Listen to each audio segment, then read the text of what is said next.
Overpaying for anything sucks, especially socks, so why pay $45 for a single pair of grip socks when you can spend less than half? Pure Grip Socks Pro feature our best materials for optimal fit, moisture wicking, and performance at a fair price, just $16.99 a pair at puregripsocks.com.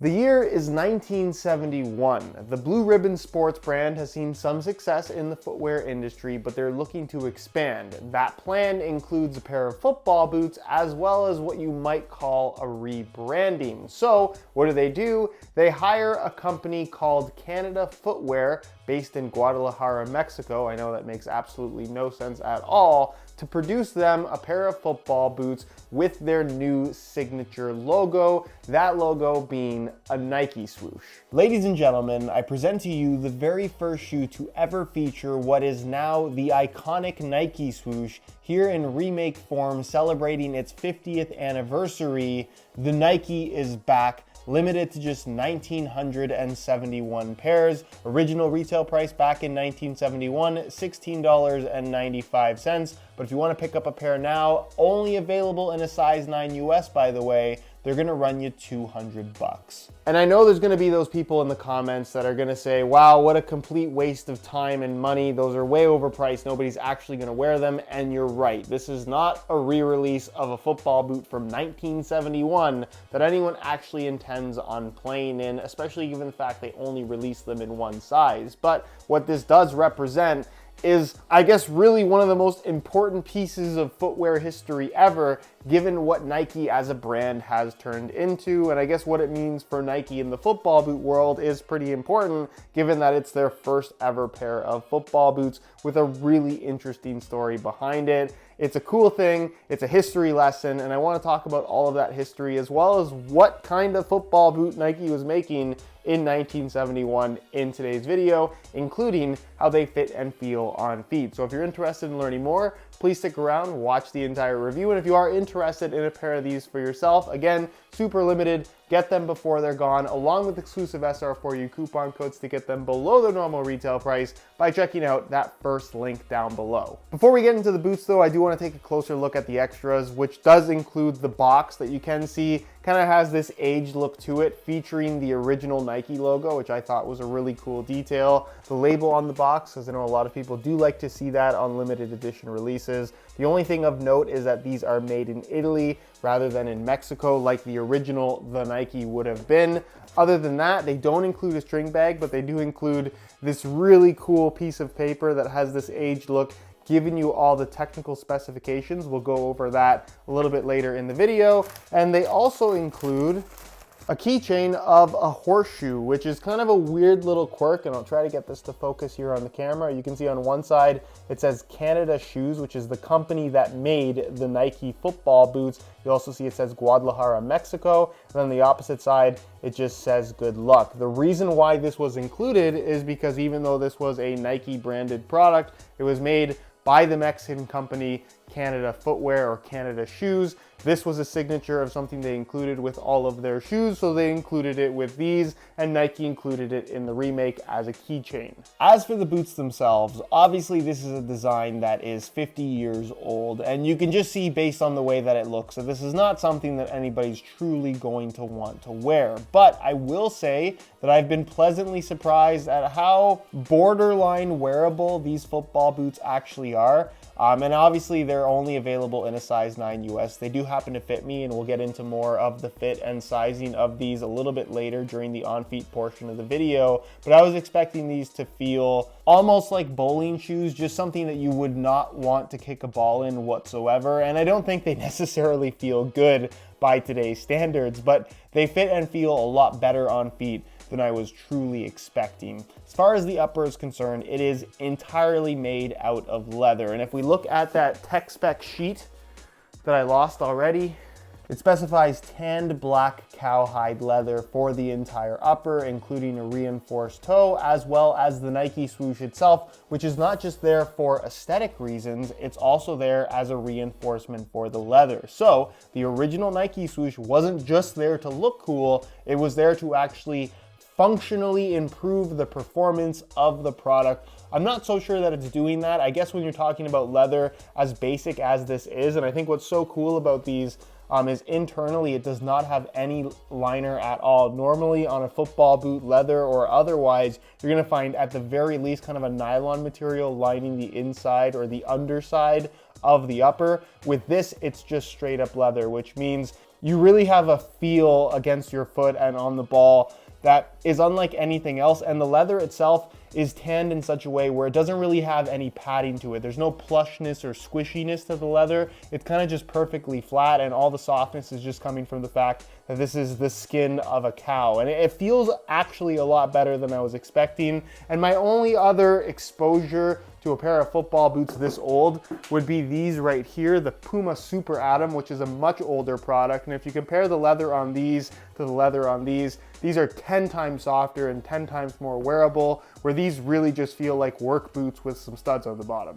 So from a feature standpoint, everything is pretty basic. The Nike swoosh as a reinforcement element, the toe cap as a reinforcement element, and the extra layer of leather around the lace holes was a reinforcement element, with specifically the words, "2-layer leather reinforcement prevents lace tear-outs." The laces, based on what I can tell, are very period correct, almost having a little bit of kind of like a matte, waxy finish to them. The tongue is also made out of leather and lined in this foam as a backing. It's really the only liner you're gonna find in the leather areas of the boot, aside from what's happening in the heel. And you'll also notice this logo here on the top, where it does say Mundial 70 and then Canada, even though this is the Mexico 1970 World Cup logo. The reason why it says Canada is because this was the Canada Footwear Company, and the reason why it says Mundial 70 is I believe this model was actually called the Mundial 70 because this is their product that they slapped a Nike swoosh on for the Blue Ribbon sports brand, which at the time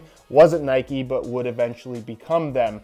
Nonetheless, you'll notice the back of the boot, it does have a low cut design to it, with the heel liner having a significant amount of padding. This is something that's also specified on that spec sheet, where there's padding along the side of your ankle as well as the back of the heel for better fit and overall comfort. And honestly, in comparison to a lot of old school boots out there, some that are still available from brands like Pantofolo Doro, this is really good. These feel quite good and quite secure in your heel, more so than any other kind of super old school football boot that I've had on my feet. Then the insole is fully removable. I'll give you guys a quick look at that. It is extremely basic and just a flat piece of foam, as it would have been back in 1971.